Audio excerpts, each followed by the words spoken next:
press for a number of years.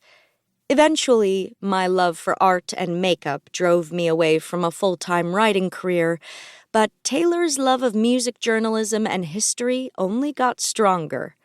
As of today, she's written for Alt Press, Substream, Loudwire, Kerrang, Revolver, and a handful of other publications. She's been backstage with Hawthorne Heights, had coffee with Frank Iero, been in a Senses Fail music video, and chatted about tea with Ian MacKaye. She's interviewed a plethora of musicians, written countless record reviews, and probably gone to more shows than she could name. But most importantly, what qualifies Taylor to write this book more than anything else is that she was never an outsider looking in.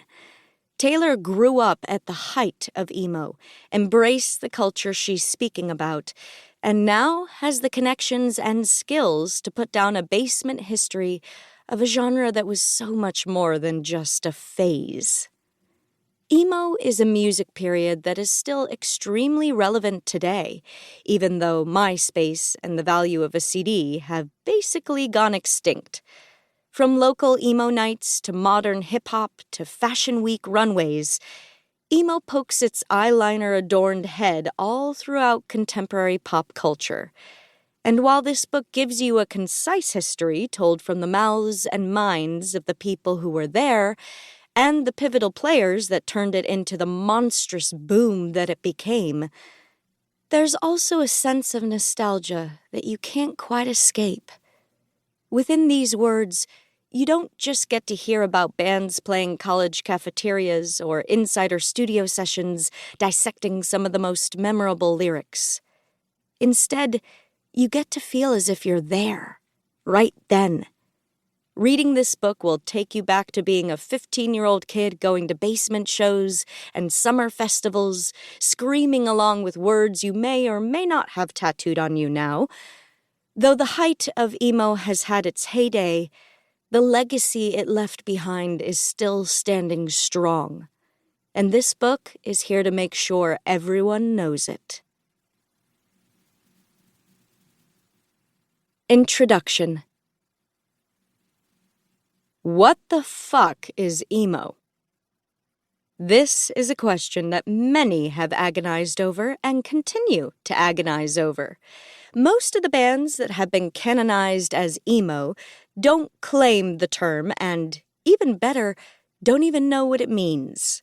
So, how am I to write a complete and compelling history of emo music when half of the heroes of the genre spend their time pointing fingers at someone else and saying, "Our band wasn't emo, that band was emo"? You set yourself a challenging task, Chris Simpson, the vocalist and guitarist of Mineral, said to me. Indeed, I have, which is why what you are about to hear is as much a comedy of errors as it is a serious attempt to encapsulate a time in rock history for posterity. But through all of this confusion, what I have concluded is that nobody can agree on one definition of emo because there is no single definition. Rather, there are multiple.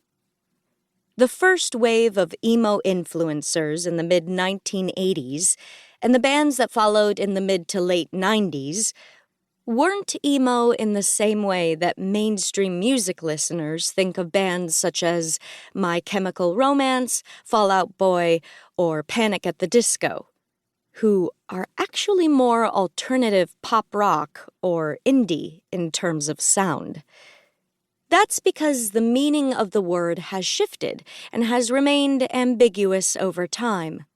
From Rites of Spring, to The Promise Ring, to American Football, to Sunny Day Real Estate, to Jimmy Eat World, the word emo has amassed quite a reputation. The soundscapes bands such as these created the musical elements that would soon be classified as emo. Personal and vulnerable lyrics, a combination of the edginess of punk and hardcore with pop sensibilities and catchy melodies, and variations in tone and tempo from slow, minimalistic, and melancholic to aggressive,